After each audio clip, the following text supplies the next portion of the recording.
Hi, this is Vanessa Marshall, the voice of Hera on Star Wars Rebels, and you're listening to the Living Force podcast. Know the code.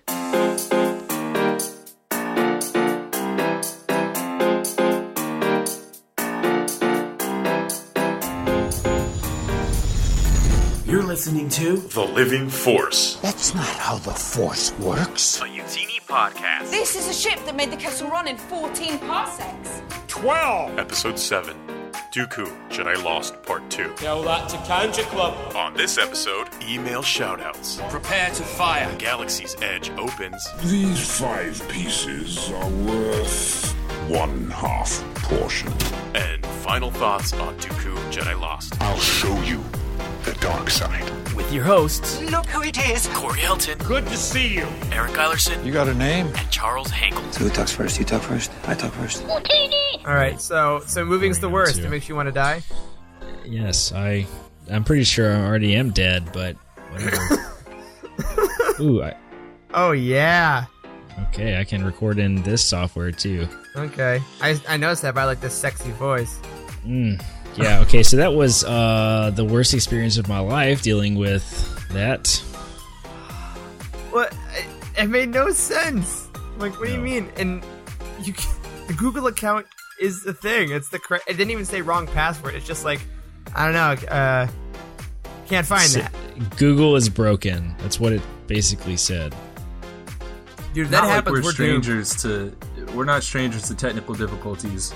No, Not the I think slightest. we have more technical difficulties than we do good experiences. I'm I pretty think sure. maybe you know how there's like a will of the Force. Maybe there's like a will of technology, and that will is eternally against Youtini.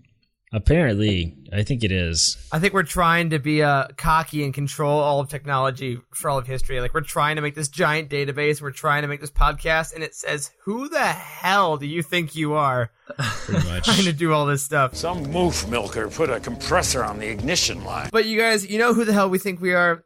We think we are the Living Force podcast, and we are in episode 7, The Force Awakens There's been an awakening.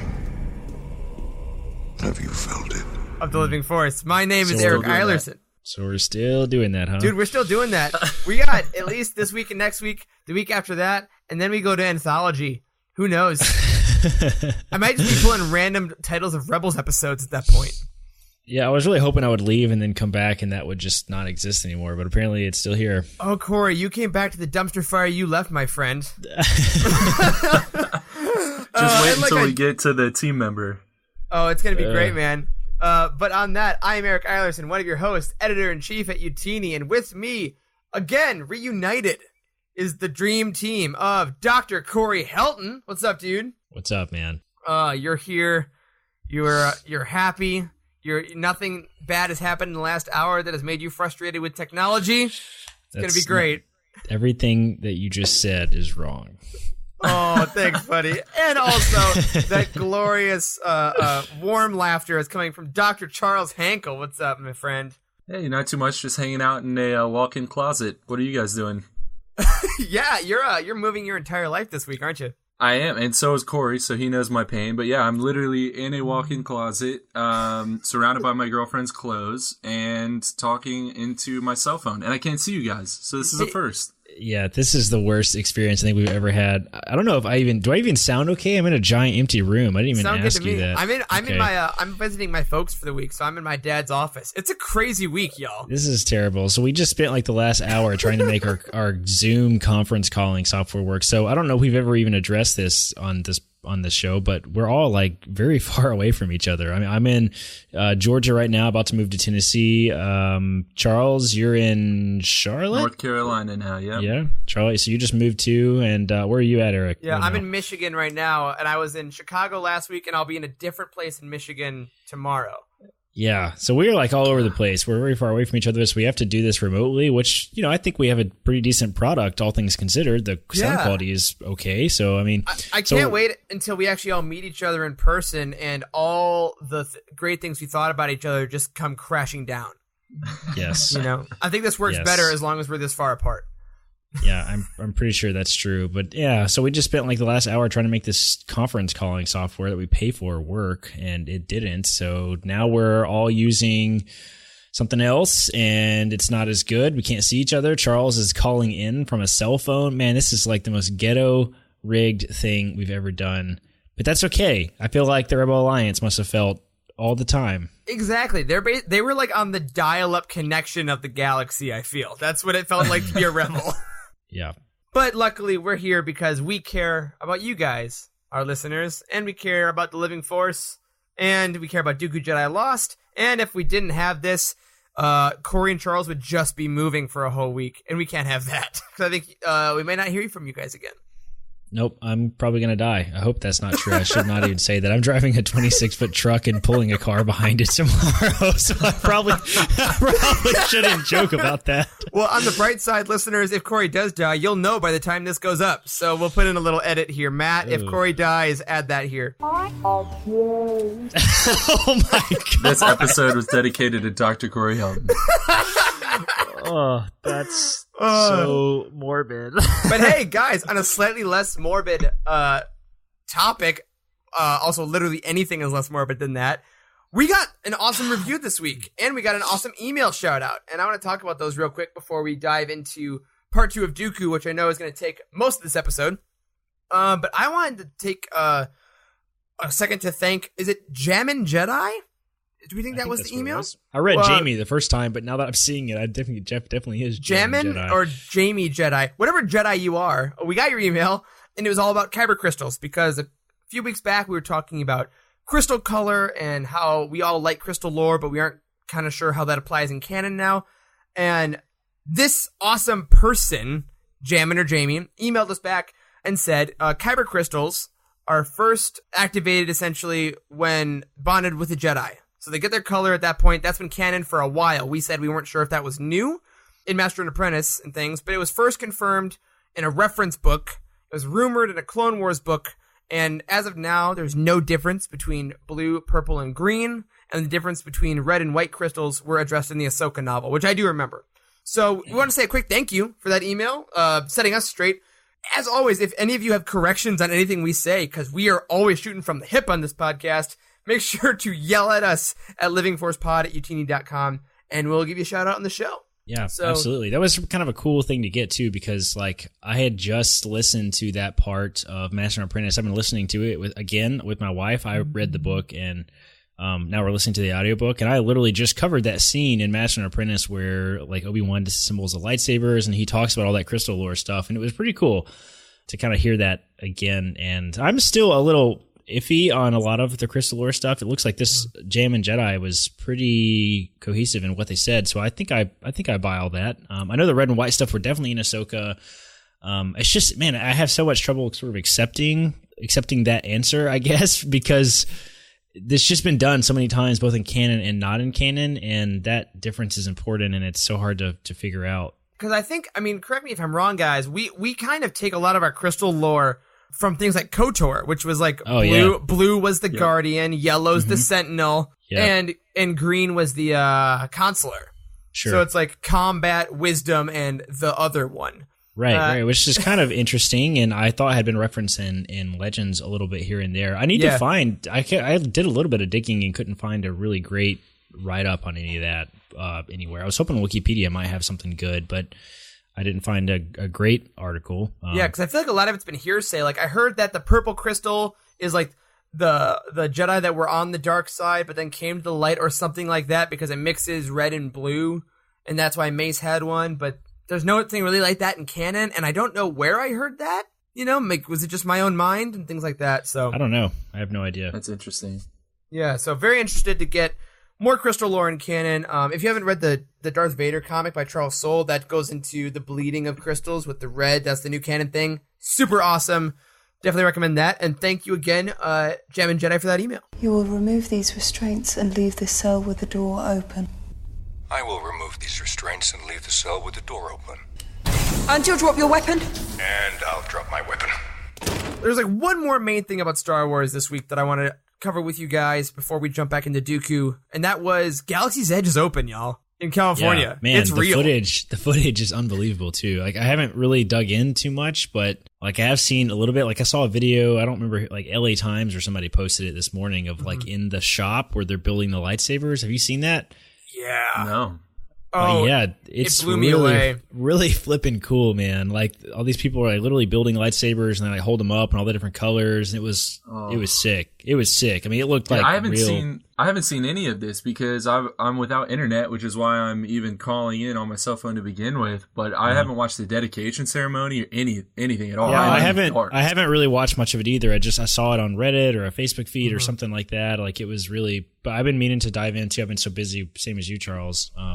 Eric, what can you tell us? Do you know anything else new besides that? Those are the main points. I mean, the dedication ceremony, the main thing was when Harrison dedicated the Falcon to Peter Mayhew as he kind of helped start it up. His reveal was, Bob Iger and Mark Hamill and George Lucas and Billy D were out there and they all right, start up the Falcon. And then they did the sound effect, didn't work. And then Harrison was did this voiceover and then Harrison Ford shows up, which no one expected, right? Because it's Harrison. Why? And then they said, can you start this up? And he said, Peter, this one's for you, and gave it a little double tap and started up. And everyone cried because that's beautiful. I did see that. Yeah, and then as far as the shops go, lightsaber stuff is basically what you guys have been saying. I have purposefully not watched a full video of it because I kind of still want some surprises when I go next April or May, whenever Celebration is. Because I already know I'm going to get the Rancor tooth hilt, but I want still some surprises in the experience because I've heard people are crying. It's so intense. So there's that. I've seen pictures of a lot of the merchandise. The way everything's set up, guys, is just incredible. It's all so immersive. It all seems very natural. And what I didn't realize was that there are characters, because there's characters in every Disney park. You can meet the princesses and stuff in Magic Kingdom and stuff like that. The characters in Galaxy's Edge are actual Star Wars characters giving you missions and stuff. Vi Marati from Phasma and the upcoming Black Spire book is in the park and will just show up at different places apparently and will talk to people and give them missions and then disappear. The actor is active as the day goes on. That's incredible. I don't think I'm going to be able to handle that. I went to Celebration and literally started crying when I walked in the giant room of all the Star Wars. They might have to take me out of there on a stretcher if I go to Galaxy's Edge. We're doomed, man. I mean, and there's the app you can carry around on your phone and get missions and stuff. And I saw that Peekba from Last Shot showed up in the app and gave someone a mission. And I'm they're going EU hard, man. Book fans are getting a lot. I am doing the combined vacation with Galaxy's Edge and Celebration next year. You said something else cool, didn't you? Was that you that told me that the guest bags at the ceremony had the books in them? Yep, they got Crash of Fate, and I think it might have only been the media preview people. But yeah, they got Crash of Fate and Black Spire, so those ARCs exist. Wow, that's wow. I hope we get those soon. Yeah, for your listeners, Corey and I get ARCs and early copies of some of the books. We've both been reading a little bit of Alphabet Squadron. So we're hoping to, get some of those. We got to get Charles in that list pretty soon. Yeah. We need to get Charles. We need to get you to come in from the angle of the podcast. I went in as the company owner. Eric, you were sort of the writer, content editor angle. You need to come in as the podcast. So, give it a whirl because I'm sick of hearing you guys talk back and forth about books that I won't get for a month. Yeah, I think that needs to happen. I mean, Charles, I'd say it's not that cool, but I'd be lying to you because it's really great. Yeah, you say it's not that cool, but then you tweet about it 3 times yesterday. Hey, you know what? I got to let them know I appreciate it. But yeah, so we're super stoked for those books. I'm sure that we're going to start getting little tweets about those books as the weeks go on. How is it possible to power a weapon of that size? Guys, we have so much more to dive into with this episode. Corey, we missed you last week. We did. We missed you on our first Dooku episode, man. I miss you guys too. I listened to the whole episode day before yesterday. I was packing up my kitchen and carefully taking plates and placing them in foam paper, and I laughed my tail off the whole time listening to you guys. It was a great episode. That was one of the best ones we had, I think, and I wasn't on it. I wonder if that's why it was so good. You can't see outside your own voice. I think that's what it is. But that must be it. But before we dive back in, so we went through basically the plot and the overall feel of the book as far as it being an audio drama and stuff. Give us a couple of your just initial thoughts before we throw it back to Charles to get us in on character. Well, I'll definitely echo everything that you guys said about the format. The audiobook or the audio drama format was awesome. The way that they filmed or they recorded it with them all in the same room was great. I love all the different voices. I will agree with a couple criticism that you guys had that some of the voices were hard to differentiate. My only minor complaint about the entire book is the time frame from when Dooku goes from being like, I can't remember if it's like from kid to being a teenager or from being a teenager to being adult. I guess it was teenager to being adult because it's right around the time that Qui-Gon showed up. Mm-hmm. Like I did not get that there was a transition there at all. Like I listened for like 30 minutes, like what the heck is happening and who is this? Like, and then I finally figured out it's Qui-Gon talking, and then it's like, okay, so he must be an adult now. And that was a really hard transition for me, and I think that had something to do with the format. Like sometimes you miss things like that in audio dramas. Or audiobooks too in general, but I loved it. I thought it was great. That the scene that you guys talked a great deal about, the whole Force Vision scene. I absolutely love Force Visions in Star Wars. Like that was my favorite scene of the Force Awakens, was when Rey had that huge flashback, like a sort of Force Vision. I love like picking them apart and figuring out the different stuff. And man, the audio drama format like completely made that scene awesome, because we had like the Emperor's cackle in there, or sort of Emperor's voice saying something about like him being an apprentice, and it really was awesome the way that they did all the different sound effects and stuff in that vision. So that was one of my favorite scenes in the whole book. Yeah, because you've talked about, I don't know if it's been on the podcast, but we've talked about how much you love that scene in Empire, the cave and everything before, haven't we? Oh, yeah. We have had that conversation. I don't know where that was, but yeah, I love that scene. The cave scene is so good and so powerful. The music is sweet. The way that Yoda talks to Luke is awesome. I love the vision stuff, because that's such a recurring theme in Star Wars. We see like people see the future and they dramatically want to act on it because it feels so real, and that's a recurring theme. I'm rewatching Rebels right now with my wife, and it shows up there. Like Ezra has some visions and acts too hastily because of it. I mean, that showed up in Master and Apprentice with Qui-Gon. Even a Jedi Master is not even invincible to seeing the future and then wanting to make decisions based on it. And Ahsoka in Clone Wars, there was an episode based around that. Yep. It's a big recurring theme in Star Wars, and that just kind of goes to show you that the Jedi, they're right in talking about like when you see the future, it's always in motion, and you can't act on it. And you have to learn to let go of things and try not to change things, because everything's going to be as the Force wills it. So I love that. That was my favorite scene in the whole book. Sweet. And last thing before we're going to throw it over to our man, Dooku. Did it change your thought about him as a character? Did you like some of the differences we had versus how he's been portrayed in the past? Yeah, definitely. So I will start this answer with saying that re-listening to, remember I said when we did the Master and Apprentice breakdown, I said that like it sort of changed my view of Qui-Gon. I liked him better after reading Master and Apprentice. After listening to Master and Apprentice, I again dislike Qui-Gon. No! Yes, I do. Like his decision making, reading it a second time, just absolutely drives me insane, and I just cannot stand the decisions that he makes and the way that he talks to Obi-Wan. It drives me nuts. I dislike him a lot, and it's like I no longer think he's a useless character like I did before Master and Apprentice, but I don't like him as a Jedi. I think he makes a lot of mistakes and he gets on my nerves. Dooku is amazing in Dooku Jedi Lost. I loved him as a character. I loved him as a kid. Like that was some of my favorite scenes in the book, where all the Jedi Temple stuff and getting to see the behind the scenes of what it's like to be trained as a youngling and stuff like that.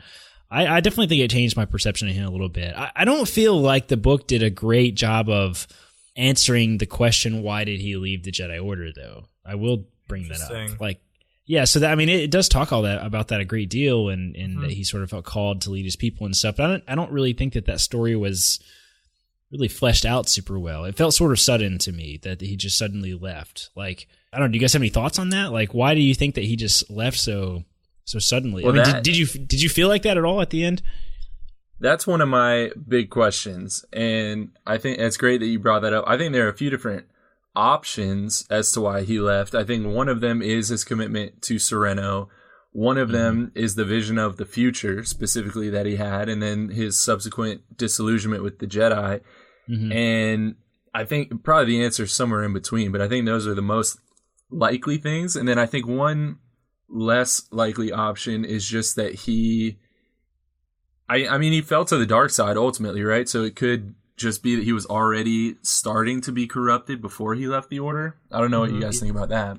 I think on that particular note, I'm not sure if he was going to the dark yet. I think that the seat of power is definitely there, right? Like him seeing that he can rule all of Sereno is definitely a turning point. But I think ultimately, like, not to make this a divisive issue, but the Jedi in Star Wars are literally a religion, right? So I think it's kind of like when someone leaves a church. I think that he was kind of, in his mind, like these people that followed this certain way of believing, he kind of became disillusioned. I think he was realizing that you say that you're helping, but you're actually not, or, you know, if I'm going to go further with this, I'm going to have to kind of go along with something I don't believe in. So I think that's why it was very peaceful at the end there. But I think it was more so just the culmination of, as a kid, the little things that he didn't agree with, and then as a teenager, the little things he didn't agree with. And the final straw was, we're not going to go help my people when we say we need to help them. All right, I'm going to do it myself. And I think that's ultimately it was that they weren't good enough, which is ironic because then he became, in our minds, super evil. Right. You know? I mean, I feel like the question is sort of answered for myself a little bit. Like in Master and Apprentice, you get the opposite. Like the way that Qui-Gon and Rael Everos talk about Dooku. I mean, they talk about like they have no idea why he left the Order. Like, have you like Rael is like, have you contacted him? Have you asked him why he left yet? And Qui-Gon's like, I have no idea. Sorry, so, Corey, not to cut you off, but Rael says, hey, have you asked Dooku why he left the Order? That's actually what he's like. So, just to be clear. Yes, I'll pretend that country accent was something to, even acknowledge. But yes, so he asked, like, they didn't know why he left at all. And I feel like I have some type of knowledge about why Dooku left now. He's no longer such a huge mystery to me, and I really enjoyed that. I really like to see now that, like Dooku did, to some degree, believe in the separatist movement, probably before Sidious came out and said, that he's behind everything. I really wish we would have got that scene though. Did you guys feel like it was a bit of like a text message breakup though between Dooku and the Jedi Order? Because like, he more or less called Yoda and was like, sorry man, it's over. Yeah, I definitely feel like that. Like I was really hoping for something a little more dramatic. Like the way that Ahsoka left the Jedi Order was much more impactful, and she was before the Jedi Council, and man, Dooku called him. Like, what the heck? Like, I feel like he was definitely like, he's on Sereno and he goes, hey, Yoda, you up? And then Yoda's like, yeah, what you want? And he's like, listen, Bae, I'm just going to be chilling at my place from now on. Do you want to come get your stuff? No, you can keep it. Do you want your lightsaber back? No, that's okay. It's yours. Are you sure? Yeah, no, that's cool. Okay, that's really nice of you. Then just like look me up on Instagram and I'll be posting kind of what's up. And that was it. I think that's how Dooku left. That was literally it. Like it was so strange to me a little bit. Well, cool. Maybe it was added later. I mean, maybe we'll ask Kevin about that if we can ever get him on the show. That'd be awesome. Or if nothing else, I mean, we got to be getting a Palpatine book at some point, and maybe that scene will be in there more. Yeah, that would be great. I hope so. So now I wanted to actually jump back into, now we're all caught up, all members of our illustrious listening audience. We're going to jump back into character descriptions from this story. But before we do, we're going to take a quick break. We're going to get another Youtini member break. And guys, this might be our best one ever. All right, we'll be right back. Hello, everyone. I'm Kendall Hallman, content creator for Youtini.com. I want to talk to you a little bit about Star Wars A New Dawn by John Jackson Miller. It's no secret that a lot of Star Wars fans, myself included, were a little bit upset with the decision to create a new canon rather than continuing the old canon, the expanded universe, legends, whatever you want to call it, continuity in the run-up to the Force Awakens. So I went into this with some hesitation. I wasn't sure if it was going to be worth it. Frankly, it was. It's a great book. Kind of reminds me of what a terrific Star Wars novel can be and sets the stage for everything to come after it in the new canon. This, along with the Jason Aaron Star Wars comic that came out around the same time, just really reinvigorated my excitement for Star Wars. You can learn more about this book and other books in the new canon and the old canon Legends continuity on Youtini.com, and feel free to follow me on Twitter at KHallman. That's KHALMAN. May the Force be with you. All right, and we are back. I mean, tear to my eye, everyone. That clip was just I'm a different man than I was before that. What if it's garbage? What if it was the worst one we've ever had? Then we go down in flames, don't we? Have you guys seen Fanboys? Oh, a while back, but yes. Yeah, so remember the very end of Fanboys? Like, they all look at each other sitting in the Phantom Menace. They're all sitting there about to watch. They look at each other and they're like, what if it's awful? What if it sucks? And then the movie ends. It's so funny. It's the brilliant ending. Oh, yeah, that's our pitch for Fanboys. Recommendation. Yes. Go check that out. Not now. Are you kidding? Don't pause this podcast right now. We're getting back into Dooku. So, Charles, when we last left our heroes, we had gotten done talking about Count Dookie. Where are we going next, man? Yeah, so we stopped talking about Count Dooku, but there are some other major players in this novel, and I would argue that maybe the second biggest player in this book was none other than Asajj Ventress, who was the assassin / apprentice to Count Dooku after he's already left the Order, and we really get to see a good bit about her character in this novel. It's not quite as much as we got in Dark Disciple, which I believe you both have read, right? Yeah. Yes. Oh, it's so good. Yeah, good plug for Dark Disciple. Yeah, and Charles, you just wrote a review of it. That's on our site right now. Yeah, I did. I put a review up on the site, and that's because after finishing Dooku Jedi Lost, I was compelled to go read that book, and it was actually a great follow-up. So if you're looking for something to read and you've just finished Jedi Lost, I would definitely recommend that. Yeah. But that was not meant to be a plug for the thing that I wrote. It was meant to be a question about what did you guys learn, or what new insight did you get into Asajj's character from this story that maybe you didn't necessarily get from Dark Disciple or any of the other material? For this, I think that it didn't do a whole bunch of new stuff for Asajj for me. I think that she very much played in character and type, in like a good way, and like it didn't feel it was off, right? The master stuff was all pretty new. Oh yeah, with the Kai? voice in her head, or whoever. Yeah, if it was that's like true. Actually, Kai that's a Narek, good question. Was he actually there? What do you guys think? I think he had to have been. Having her hallucinate no. to that level, you don't think?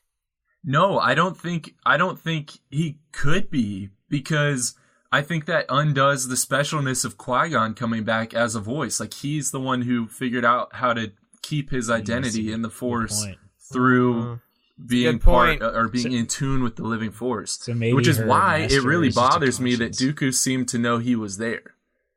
Did he know he was there? Yeah, he says so your in the master at the end. Yeah, yeah, at the very end when that. she has that weird vision, like Dooku totally reacts to Kai being there. Oh yeah, that's right. Unless she saw that, and she just saw it, that doesn't necessarily mean that. I don't remember the details of the scene. Is it certain that Dooku actually was there? Did he talk about it out of the vision? Or was it his vision form talking to Kai's vision form? Right. So it was that, but before that, there was one little weird thing where Dooku supposedly, I don't remember exactly, but he almost, looked over her shoulder or something, and it says, it seemed like he was looking at where Kai was, but he didn't say anything, so... It wasn't clear, though. It's a little fuzzy. In a good way. Yeah. I think that's a little murky. For Asajj herself, to go back to your original question... While it didn't necessarily add a ton of new stuff for me, what I liked that it did add was the younger, a little more scared Asajj, because I think we always see her very competent. In Dark Disciple, we see her very emotionally vulnerable at a certain point. Mm-hmm. But this is kind of her really a little scared and really a little unsure of herself, and that was very new, and I did like that a lot. So I felt that I didn't know that I needed that extra 20% of her story, but I think this fit in very nicely. Yeah, I will echo that as well. Asajj is a complicated character. She really is, and the more we get about her, the more I like her. I don't really love her in the Clone Wars. Funny enough, at least not until the very end. When she's just Dooku's apprentice, she's very robotic in that she's just an apprentice. She's like Maul was a little bit, I guess, to some degree earlier. I have shown up because you need someone to hold a lightsaber, and I'm going to be angry and somehow get away. Yes. Exactly, and she's so cliche, and it bothers me. But towards the end, when she's betrayed, and then the whole Night Sister subplot, I mean, she's a great character. And I didn't read Dark Disciple until 2 months ago, I think, very recently, also. And that book is good. It's peak Asajj, yeah. Yeah, it really is. And seeing her, talk about how troubled her past was. Once she figures out who she is and she's not just an apprentice, she's a really great character. And she was I thought she was great in this book too. I really liked hearing about her time with the Jedi. That was pretty cool. Yeah, that was cool. Seeing that, how much that Kai intentionally didn't bring her to the temple was interesting, because then I thought, man, how different would her life have been had she gone to the temple? More talking about the flaws of the Jedi, man, because that's what this entire era of books is all about. That's what this podcast is all about. Yeah, apparently. Charles, what did you think about Asajj? So I thought it was really interesting to explore the first moments of her relationship with Dooku. I thought that's kind of where this gave me the most insight. Just because this was the very first mission, I think, if I'm not mistaken, that she went on for Dooku. And one question that I can kind of segue this into that I had was how the beginning of the story and the end for her were sort of bookends. They were exactly the same, kind of like what we saw in Queen's Shadow, where she was kind of giving a monologue about all the things that she hates, right? Mm-hmm. It was like, I hate this place, I hate my master, whatever it was. And at the very end of the story, she states all those things again that she hates, and then she says, this is where I belong, this is who I am free. And I just thought that was so odd after this monologue of things that she hates, and I didn't fully understand it, but I almost felt like that was one of the most interesting passages about Asajj in the entire story. What did you guys think about that comment or that monologue in particular? Yeah, I think I'm gonna speaks a lot about her for sure. Yeah, I think I'm gonna be with you on that one. Because I think that she talks about her entire life.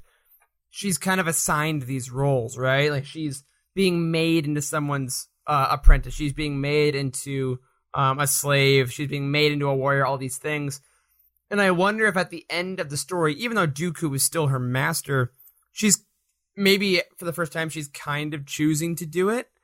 She's like, okay, I've seen this cruelty, but I've seen how I'm really good at this particular thing. Now I'm free because I'm choosing to do this, even though we as an audience know that she's still kind of enshackled. Mm-hmm. So I'm wondering if that may have something to do with it. Okay, Corey, you felt the same way? Yeah, pretty much. I thought that she sort of has this sort of hopeless, what do you call it? Learned helplessness, I guess. I was trying to think of the medical term that they tell you, they teach you in psychiatry, the learned helplessness, about her. She just feels like this is how it is. I'm a slave to this, and she sort of accepts it, but in a way that's I don't know. It's almost that this is the only way that she can deal with her suffering. Well, you used an interesting term there that I think is important for Asajj's background. You said she's more or less a slave to something, but in her background, she was a literal slave at one point, right? How do you think that plays into how she sort of accepts roles from others, or how does that tie into her personality per se? I thought that whole subplot was a little confusing to me. Maybe you guys can help clarify that all a little bit. I know that. So she was was she a slave, like a pirate or something? And then the Jedi rescued her? Is that what happened? Yeah, originally the Night Sisters gave her up to these pirates that were attacking them in order to essentially buy their safety from this pirate clan. And then the pirates kind of raised her up, and she had a pretty good view of the pirates. They didn't abuse her or anything like that, as far as I could tell. And she not loved them, but, had a positive relationship with them. And then during an attack of some kind, Kai actually killed her owner or whatever it was, but she thought for a while it was other pirates that had killed him. Because she did love this guy. So Kai essentially lied to her in order to gain her loyalty. He's like, no, I didn't kill your father figure, but come with me anyway, Classic Jedi. Okay. Classic Jedi, follow the Jedi, always lying. Yeah, and someone brought that up actually in our Discord. They were wondering if that was discontinuity in terms of what we hear in Dark Disciple, because she more or less tells an abridged version of the story in which she says that I think pirates killed her master at that time, or at least she doesn't seem to know that it was Kai. Mm-hmm. And we talked about this off air, but since it was an abridged version, I don't know that it was necessarily discontinuity. I think maybe she just wasn't divulging that full information at that point in the other novel. I agree. I think that Asajj is definitely a character that is pretty used to not divulging everything. She kind of keeps up her secrets guarded. as much as she... Yeah, so why not be as guarded with the audience as she is with some other characters, Sure. Yeah. Okay, so let's kind of turn the page from Asajj. Let's move from one damaged character to another. Let's talk about Sipho Diaz, because he actually played a really big part in this story, and he's not necessarily someone that we knew a whole lot about beforehand. What did you guys think overall of his character? Loved him. I loved Sipho Diaz, and it's crazy because, guys, I legit thought Sipho Diaz was a fake character until like 2 years ago. Really? Yeah, because like a Jedi Master Sipho Diaz put in the order, and I'm like, oh, maybe that's like a Tyrannus alternate or something. Yeah, like, no, I will kind of. I mean, what you're saying is accurate, because like it took them so flippin' long to do anything with the character of Sipho Diaz, who was name dropped multiple times in Attack of the Clones. Like, we didn't get him until like season 5 or 6 or something of the Clone Wars, and good lord, like there was like a 10-year difference or something between Attack of the Clones and when that came out. Before, literally nothing, no Legends books, no nothing had touched the character. That's insane. Which is nuts, because in this story, he's so cool. I really love him. He was great. He's a fun alternate to Dooku. He's a nice little additive to their friendship. Is really cool, and his vision stuff is kind of horrifying, but also interesting. Yeah. And he's a nice lens for us to look at Dooku through, kind of as the audience. And I really thought he was handled supremely well. And frankly, I would love an entire Sipho Diaz story now after this. I want to know what he was doing during the years where he and Dooku didn't talk and stuff. Yeah, I totally agree. I loved him. He was very easy for me to picture in my mind's eye. Like, he's this laughable, lovable, like fun friend that sort of drags the sort of, clean-cut Dooku into trouble all the time, and I love that. He was the Ron Weasley. Yes, that's a great example. Yeah, but also so much more capable than movie Ron. Book Ron, yes. True. Yeah, that's actually something we didn't touch on the last episode, but I think all of us individually and several people on the Discord commented on the similarities between this and Harry Potter, at least in terms of the vibe of like a young, talented boy at like a school for special abilities, etc.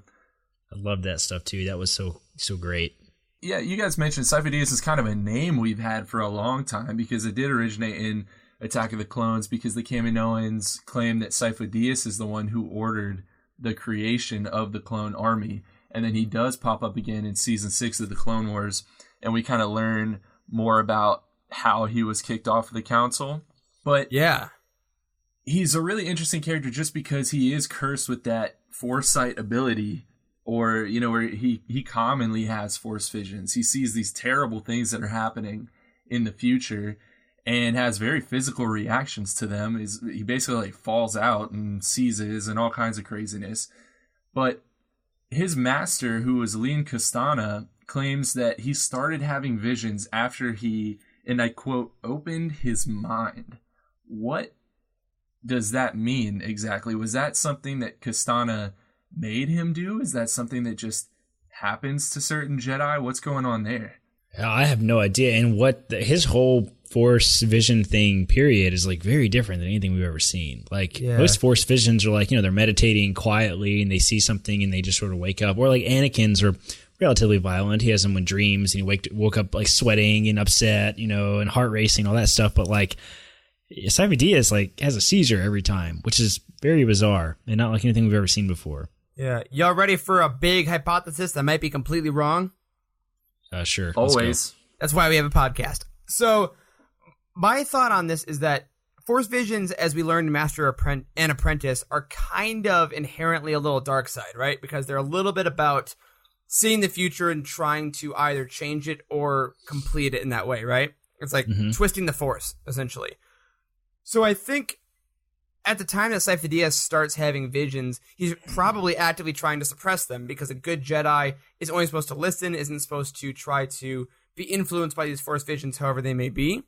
And I think the quote-unquote correct thing for the council to do would be to try to lessen these visions or try to help this young child stop having these thoughts, you know? Oh, yeah, they definitely looked at it like a negative thing. They definitely did. Whereas Kastana is all about the Sith artifacts and is all about we need to understand the dark side in order to defeat it. So I think it was her tutelage that allowed Sipho Diaz to actually open his mind to these things because she could tell him, hey, young Padawan, you have this burden. It's hard and it's scary, but the only way we can defeat these people is by understanding what they're going to do and what we're going to face. So you have to give in to them. And I think she's the only one that would be telling him to do that. So is she using him to further her own mission? In a less negative way than that, I think, yeah. I think she saw him as a tool to be used, but not necessarily, she didn't want to cast him away afterwards. I think she did care for him ultimately, but I do believe that she realized no other Jedi Master was going to do what was necessary to protect themselves against this impeding future. So you think that's why she chose him over Dooku for her Padawan? I was gonna bring that up actually. I think that she chose Dooku, but Yoda wanted Dooku, and he's the Grand Master. I think that might be true too. I think it's a little column A, a little bit of column B. The question is, why did Yoda choose Dooku? That's completely unrelated to what we're talking about, but I think it's power, man. I think it's straight up. He sensed how much power and ambition Dooku had. You wanted to control him, maybe? Control him, or in if we're giving Yoda kind of the benefit of the doubt as a benevolent master, is seeing no one else probably has the wisdom to make him the best Jedi that he could. And ultimately, he did create this incredibly powerful Jedi. This incredibly respected man and caring man. And I think Yoda, for what Yoda specifically did, he actually did a fantastic job tutoring Dooku. All the stuff that the Jedi wouldn't do and help, I think, wasn't necessarily just Yoda, but I think it was the council as a whole. Right. So I believe that Yoda saw kind of potential on a level that if left unchecked and if left untrained could have gotten dark, and he trusted maybe himself to help him out with that. And maybe the fact that he failed in that ultimately by Dooku leaving is one of the big reasons he didn't personally take on someone like Anakin. Because he's like, well, I've tried to harness that power once before and it didn't work because Yoda had the hubris. Yeah, I would love to see going back to Sipho Diaz a little bit. I would love to see how his story sort of plays out. Like this book really opened up, the story to tell more, like what happens next. Like I really hope that we get something with Sidious and Dooku, and then Sipho Diaz and Dooku, because none of that story has been told, and there's a lot of recruiting that had to go on at some point. So I would love to see that. I would love to see what the Jedi Council does with Sipho Diaz when Dooku's not around. Like, how do they treat his visions going forward? Like, do they like try to lock him away? Like, do you think that he's dangerous? Like, I would love to see all that kind of cool stuff. See, that's a really interesting point, because at one point, Kastana actually tells Dooku that she has heard a rumor that the Jedi opened a correctional facility for Jedi who suffer from foresight, and that they more or less use it for those Jedi because they're a danger to the Order. And so we know that the facility she's referring to is actually the Citadel, which we see later in the Clone Wars, because she says the planet that it's on is like Lola Sayu or something like that. But that matches up. And so do you think that that's true? Do you guys believe that there's any truth in that rumor that the Citadel was basically used to imprison Jedi that were dangerous? That would definitely explain Sipho Diaz's sort of willingness to join Dooku and to betray the Republic by creating an army like that, or something along those lines of just at least hearing Dooku out and sort of joining him, even if he didn't ever like totally join him. Yeah, absolutely. I think that the fear of the Jedi either A, not doing enough to protect the galaxy and this horrible future coming to pass, or B, the Jedi putting him away for spouting truth, are both totally recognizable fears. And if you're a guy that's seeing this horrible future of the Clone Wars happening, and you have a friend that is leaving the Jedi peaceably, of course you go to him and be like, hey, maybe you can do something about this, because I can't speak out, or else I'm going to this horrible prison. Or if I do speak out, maybe they don't believe me anyway, and I still go to this prison. Like, The flaws of the Jedi, man. We're getting so much great stuff about this. And I just watched all the prequels again while I was packing. Like, I just had the TV on kind of in the background. And it's so apparent in these books, both Master and Apprentice and Dooku Jedi Lost did so much really great stuff for just showing how sucky the Jedi were during this time era. And, like, I would love to see more of that stuff. You get a lot of that in Legends, especially like Legacy of the Force series. You get a lot of like the big giant screw ups of the Jedi and how they deal with this awful stuff. And like, no wonder that they nearly go extinct multiple times. And it's fantastic. I love it. But you know who didn't screw up? Plo Koon. Just throwing it out there. He's a great general. Loved his clones. Did right by his That's people. one of my biggest beefs with all the prequels is when those Jedi go to confront Sidious, and he just puts him away so easily. I know. Well, they never fought Sith. I get that it was, like a surprise attack, but still, they died very poorly. And maybe that's just a bad choreography thing. Yeah, I'm going to call that limit of the technology, honestly, as someone who admittedly limit of the technology or limit of George Lucas. I mean, limit of what exactly? Well, maybe limit of time. I mean, that would have been an epic battle. It didn't have to be much. It could have just been, I don't know. Maybe limit of choreography, maybe limit of the actors. Also, I mean, again, had that battle been done in the Clone Wars or like what they're doing with the Galaxy of Heroes or Galaxy of Adventures shorts now. I mean, if we get Sidious attacking them in a Galaxy of Adventures short, I guarantee you it's going to be epic.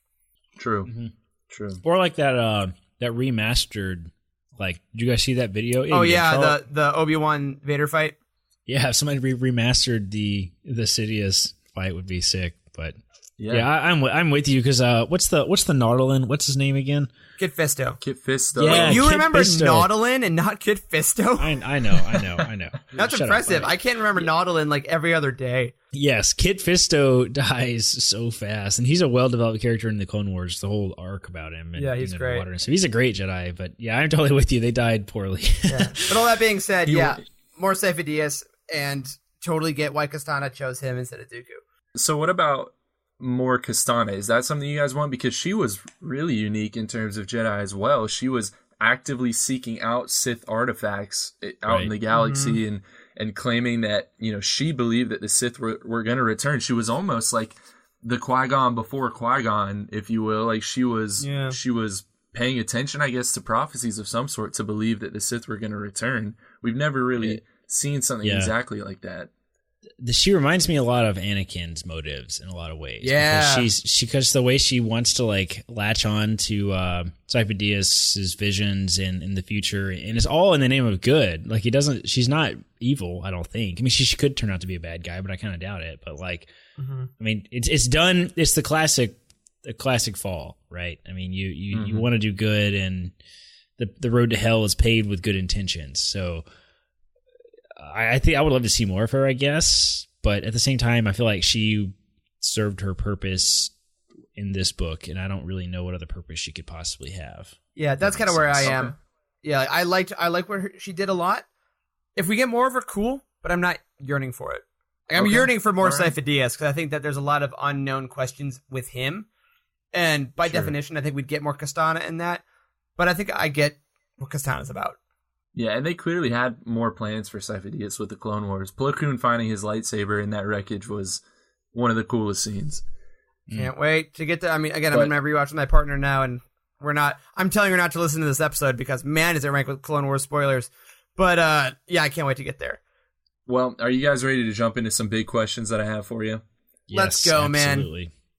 All right. Question number 1. Where does Force lightning come from? Like, where does the that Force ability come next from? No, listen, because we saw Dooku essentially use it for the first time when he was in a trance, when the Prestatures of Hakote, or whatever those weird aliens were called, were trying to use him for a ritual, and then later he just knows how to use it, like he just uses it again on someone, and when someone asks him what it is, he says, something I've been fighting for years, something I can control most of the time.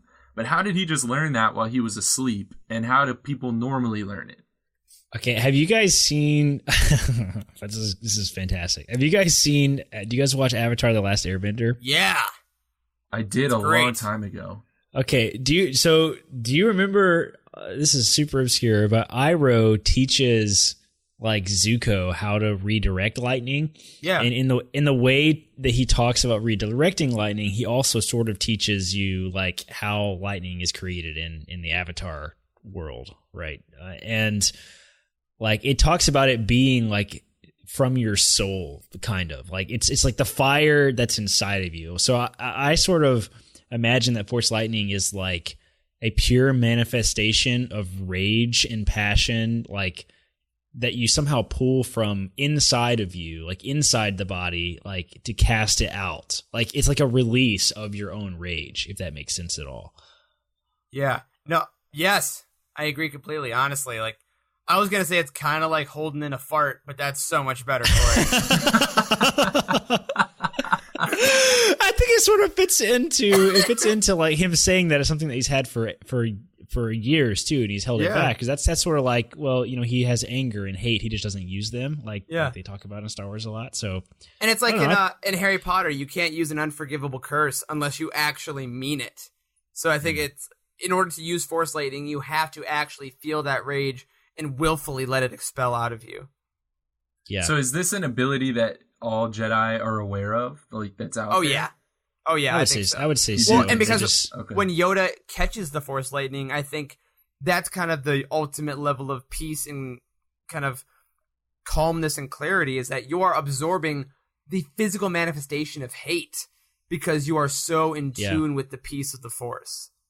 Yeah, which is sick, by the way. It's so that holds up so hard and will never not be awesome. Yes, I'm always like, whenever people are always catching the lightning on lightsabers in books and in the movies and so even Mace Windu, like he caught, you know, Sidious's lightning on his lightsaber. Threw it back. The way Yoda did it was so flippin' cool. I really want to see someone else do that in Star Wars. Like just literally to learn, you still have. Or something, or like redirect it, like in Avatar. Like literally just catch it and like point a hand up at the sky and just release the lightning into the sky and it like bounces around the clouds with lightning shooting out of it. That would be so freaking sick. I gotta rewatch that show now, man. I love Avatar so much. Yeah, it's great. It's a really great show. But I don't know. Can anybody do Sith lightning? I don't know. It seems like it takes a really powerful dark side user to do it because we never see Ventress do it. Yeah, I mean, it probably still has to be learned, but I think that I think it's like any force power can technically be learned by anyone if you put in enough time and, you know, focus with it. But yeah, I think everyone has the potential. Jedi would just never actively work to access that much hatred and pain and rage, and maybe Dooku never taught Ventress. You know, I don't really know where it necessarily comes from, but the reason that I brought it up is just because I thought that was a really big point in this story, and I didn't really hear many people talking about it, because think back to when you first saw, whenever it was the original trilogy, and you saw Palpatine using it for the first time, or the Emperor using it for the first time, it was like, what is going on? Like, he's just making lightning with his hands, and then we just see someone essentially pick up that ability when they're asleep. And I mean, correct me if I'm wrong, who else has used Sith lightning or Force lightning in canon material besides Dooku and the Emperor? Snoke does. Right. Snoke does. For a brief second in the last Jedi, remember? Yeah, when Kylo. He bounces it off the floor. It's sick as crap. It's amazing. So cool. That's right. Yeah, so like remember he says to Kylo Ren, he's basically calling him a child, and like Ren stands up to face him because he's pissed off, and Snoke just casually bounces the lightning off the floor and it sends Ren flying. It's one of the greatest scenes in The Last Jedi. Yeah, so I mean, point being, it is, like you guys mentioned, one of those abilities that you have to be beyond powerful to have. And so I want to know, like, you know, that's something that I care about. I want to know, there needs to be some story there, and it didn't have to be in this in Jedi Lost, but I want that story, and that got me thinking about it. Mm-hmm. Yeah. Well, you got to level up in the power tree. You know, you got to have so many prerequisite abilities, and then you can unlock Force lightning at a certain point. We all know that. Yeah. We've all been there. Okay. All right. So we talked about maybe why Dooku left the Order, and there are a few different reasons that we all kind of hypothesize. But my question is, was Dooku destined to turn to the dark side, or was he a victim of influence of others like Kastana and Palpatine? Destiny? I don't know. Like, I don't know that we fully understand the concept of destiny in Star Wars.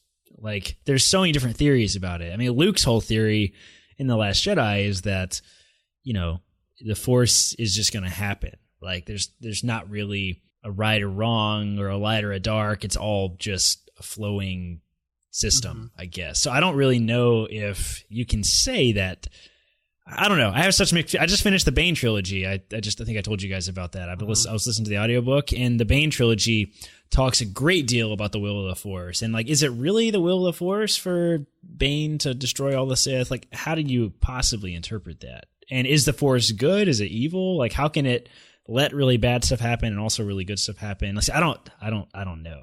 This is like deep philosophical. Dude, this is deep as it gets, man. And I mean, I think ultimately, I blame Palpatine for Dooku's fall to the dark side. I think that if he was destined to do anything, I think leaving the Jedi Order, sure. Becoming the ruler of Sereno, absolutely. Even leading the Separatists, sure.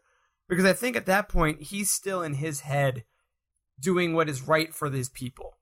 He's getting them away from a corrupt government that's not going to help them. He's leaving an order that promises a lot and delivers a little. And he's using his power to help those that he immediately sees as in most need. So I think that's essentially where his track could have ended. As a master who leaves but still does good. Whereas I think Palpatine saw that and it was so easy to tip. I mean, all you say is, hey, you really want to help your people? Just take this little cup of dark side and bam, there you go. You know? And it works. Yeah. So... Yeah. So, Eric, you bring up a great point, and it gets me to one of my last big questions. And you mentioned this in the last episode, so our listeners might remember this. Put your boxing gloves on, because I think you and I might disagree on this a little bit. Let's do it. How do we get from the Dooku that is presented in this project, in this audio drama, who doesn't really seem outright evil whenever he leaves the Order and goes to Sereno and becomes its leader, to the Dooku that we see originally in Attack of the Clones, who is like casually promising Newt Gunray that he's going to have Padme murdered, etc., etc. So, Charles, I think it's like Scientology. And follow me here. Follow me. Oh, dear God. Follow me. I think a lot of people at the highest levels of Scientology, once they kind of realize that it's insane and that it's not really anything, have already given decades of their life and hundreds of thousands of dollars, if not millions, into this project, right? Into society. So at that point, if you try to back away, they will destroy you, and you'll have to admit that 20 years of your life have been wasted on nothing. So, to me, by the time Dooku, he goes a little darker, a little darker, a little darker, a little darker, and by the time he would ever have a chance to actually like come up for air and look at what he's doing, he's already gone so far deep that if he tried to back away at all, 1, he's murdered by Sidious. 2, his legacy becomes that of someone that's already been cruel but never quite got to the power that he wanted. So at that point, why not just kind of accept what you are, go all the way deep, because then on the other side of the war in his mind, he gets ultimate power, and maybe he can still do a little of that good he thought about. Yeah, the ends justify the means, sort of. Yeah, well, and at this point, the Living Force would like to apologize to any of our listeners who are part of the Church of Scientology. I'm not apologizing for that. Get the hell out of that crap. Going clear on HBO. So those are my really big questions, but I always have that's the a list biggest of question, Easter eggs and fun facts that I like to throw out. You guys ready to run through them real quick? You're so good at finding these, Charles. It's awesome. Really I love impressive. it. Let's hit it, man. All right, so part of Ventress's backstory was straight out of the Genndy Tartakovsky Clone Wars micro-series. How she was in like a gladiatorial arena and Dooku discovered her. That was all straight out of Genndy Tartakovsky. Such a great callback. See. The micro-series, what is that? Is that the old Cartoon Network show? Yeah, the 2D. Yes. Go watch it. Yeah, okay. I I've seen some of the Ventress stuff. Yeah, it's a great scene, and it plays really well next to what's in this story. So there was also no mention of Dooku's using a curved lightsaber hilt, and I thought we might get an in-universe origin for that in this story, but it wasn't even addressed. I thought really? that was Are you sure? No, I think it was. I think there was. I think somebody. What'd they say? I think somebody pointed out his lightsabers and said, "This is a very interesting design. I haven't seen anything like this in a long time." Didn't somebody say something about that? Kastana did. Yeah, I think. Okay, I was about to say. I think it was Kastana also. That rings bells. It's been a long time since I listened to it. I don't remember this at all. But did they give a reason as to why he used it? No, that's a good point. They just said he had it, but they didn't say like. They might have. I can't remember. See, if I there was want an any in-universe reason because I think the real life reason was that Christopher Lee had really bad arthritis. Is it really? I recall. I think I'm not joking. I think that might be true. Why would that help at all? Because he didn't have to make a fist, I guess. But I also think that based on purely on the Battlefront gameplay, I think it probably helps in dueling because as you're with his particular fighting style, when you have to curve it probably makes tighter circles with the curve design. So there's something in the fighting style. We can sleep on that until we get an official styles of lightsaber combat manual. Yeah. All the lightsaber explanations in the Bane trilogy, because he's talking about, there's a lot of commentary about why a double-bladed lightsaber is actually not superior to a single-bladed lightsaber, and it's all about being an unexpected tactician, essentially. Yeah. When you're facing somebody with a complex lightsaber, that it's hard to predict what's going to happen. So I can see that. And also, Dooku is just kind of arrogant and likes to be different. So maybe I don't know. I'm with you. I would like to see a full explanation, but it was at least mentioned. I dig it. All right, so we continue to get more and more connective tissue between different Star Wars media, different projects. This audio drama uses the curse Sispit, which is a curse from way back in Legends. Awesome. It mentions coaxium, obviously from Solo. Mm-hmm. It makes a reference to Lethal with the Lethal Papyri, which is from Rebels. And they frequently were using mantras, which we don't see too often in Star Wars, but we do see, obviously, I'm one with the Force the Force is with me from Rogue One. So we got a lot of mantras in this book. All about that synergy. Yes, it's beautiful. We also saw Yoda save Dooku's life on Sereno by lifting pieces of a collapsed building off of him, and that is the same way that Dooku tries to kill Yoda at the end of Attack of the Clones. So I thought that was super messed up. That's a good point. That's a great point. Yes. Oh, I love that. Wait till you hear this next one. They reference jazz music in this book, which is apparently retconning the old name for that type of music in Legends material, which was, drumroll please, jizz music. Yes, jizz music. That is a thing. Look it up on Wikipedia. I will say no more. They have retconned it? That's fantastic. Oh my god. All right, continue. All right. Someone, when they did that, didn't know what they were doing. Okay, one of the best lines in any Star Wars book that I have ever read and or listened to was after a Jedi mind trick in which someone says, "I will forget you were hit." Wait a minute, who the hell am I talking to? Loved it. Loved it. That's a good point. That was a good one. New lore from this book, and you guys may correct me if I'm wrong because I'm really unfamiliar with Old Republic stuff, but they mentioned Terradine, who was a Padawan who supposedly vanished or was expelled from the Jedi Order altogether. Had never heard of him before. Me either. There was also someone named Radaki, who was one of the Lost, who later became someone named Darth Krull, I think that's new also. That's new also? Okay, he apparently won the Battle of the Wasted Years and tamed the Nightmare Conjunction, which sounds Give me awesome, that book today. That's Give me that trilogy now. That's what the new trilogy coming out is going to be about. Oh my god! Amazing. I don't know. I saw on Reddit a while back that the Darth Krull thing is new. There was a whole feed about how that's a new Sith. Perfect. Okay. Sweet. We got the Bogan collection, and Bogan was the Old Republic name for the dark side of the Force, so that was cool. I didn't know Dooku that. Dooku teaches Qui-Gon a technique that helps Jedi endure terrible pain, and I thought, hey, maybe Qui-Gon uses that after he was stabbed by Maul at the end of The Phantom Menace to stay alive, to be able to talk to Obi-Wan. That's cool. Maybe, who knows? Why not? And last point, Rael Averroes, who is practically a brand new character to Star Wars, he's only, 2 months old, is the one who introduced Dooku to Palpatine for the first time. Love that. And he stated that Palpatine had helped him a lot over the past few years. So, whoa, we're going even further back into Palpatine's machinations than we've ever seen before. Yeah. That's very interesting. So that's I wonder if amazing. Dooku if he ever saw Rail as an opportunity. Maybe I feel he like did. Rail is going to be kind of like one of those, not to this level, but like Ahsoka type characters where he's invented by one writer, but then every writer is like, ooh, I want to use him. I want to use him. Yeah. And he's going to be popping up a lot. I can see that being the case. Love that. Good finds, Charles. That's all I got for now. All right, well then let's finish this bad boy up with how we usually do, Charles. All right, guys. So rate it for me 1 to 10, and give me any final thoughts that you have. I will give it a 9.1.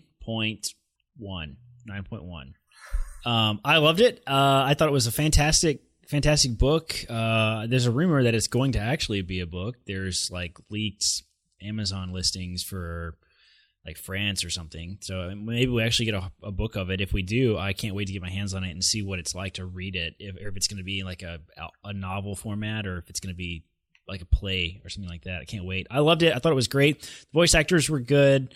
I really, really enjoyed it. If you haven't read it, you definitely need to pick it up. It definitely goes very, very well with Master and Apprentice. Read Master and Apprentice or listen to the audiobook first and then immediately pick up the Dooku book, and I think you will enjoy the cohesive story that it tells. Yeah. Beautiful. Eric? Basically echoing all that, give it a 9.15. Are you kidding me? Nah, I'll give it like right around a 9.5 around there. Absolutely loved it. What is this, like The Price is Right? Yeah, exactly. Credits will do fine. I loved it. I thought it was fantastically written. Characters were awesome. I really want more of this format. I think this is perfect way to start it off. I think that they needed to nail this first audio drama, and they absolutely did. I think the future of these audio dramas is set because of this book. And I don't really need it to be written down in a novel form, but we're going to get it if it does anyway, so bring it on. Give me more of this Dooku content. Yeah, I'll echo all that. I give it a 9.49 repeating.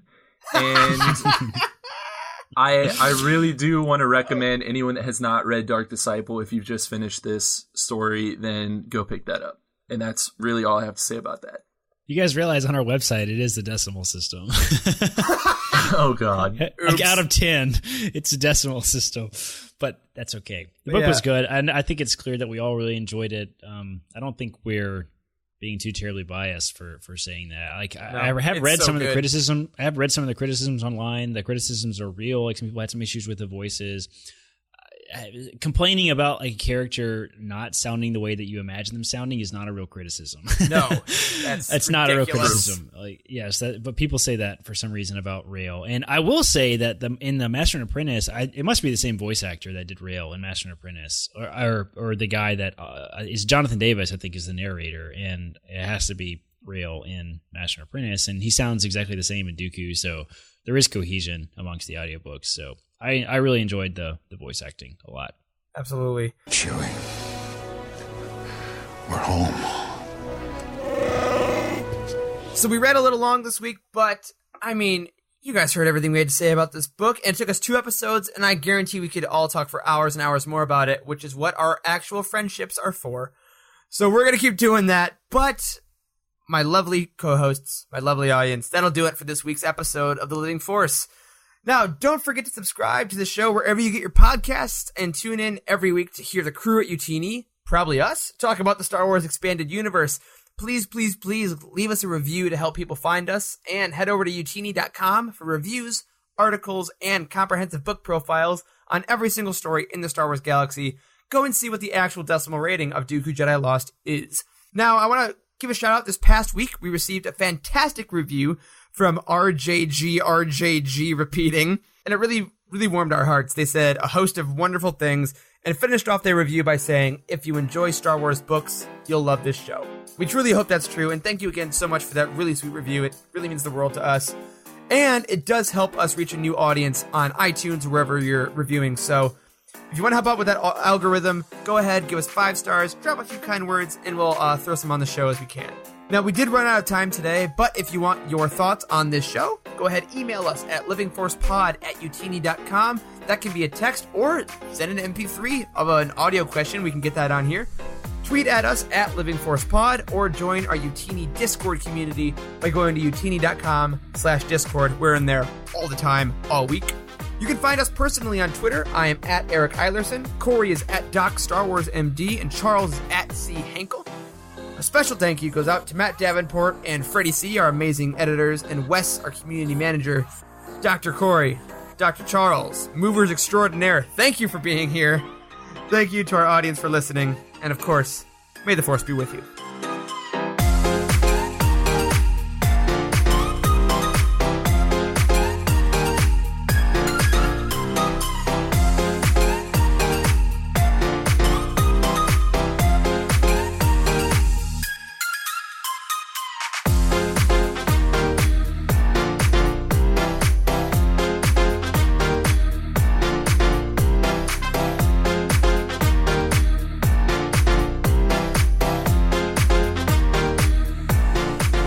There is no hatred.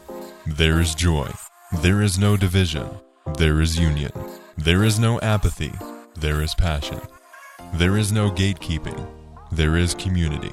This is the Youtini Star Wars Fan Code. Embrace it, live by it, and above all, trust in the living Force. That's all for this week.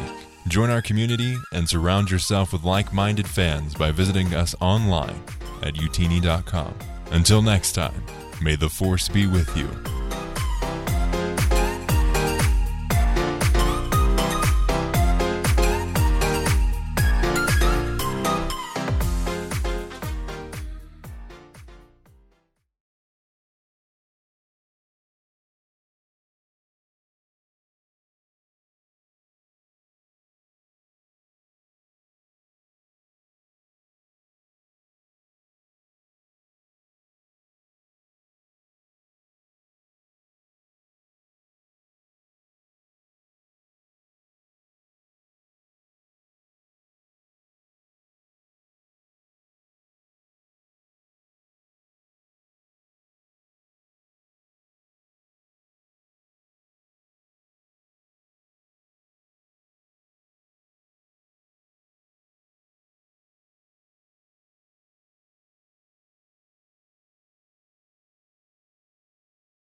Da da da da da da da da da da da. All right, I guess just stop this.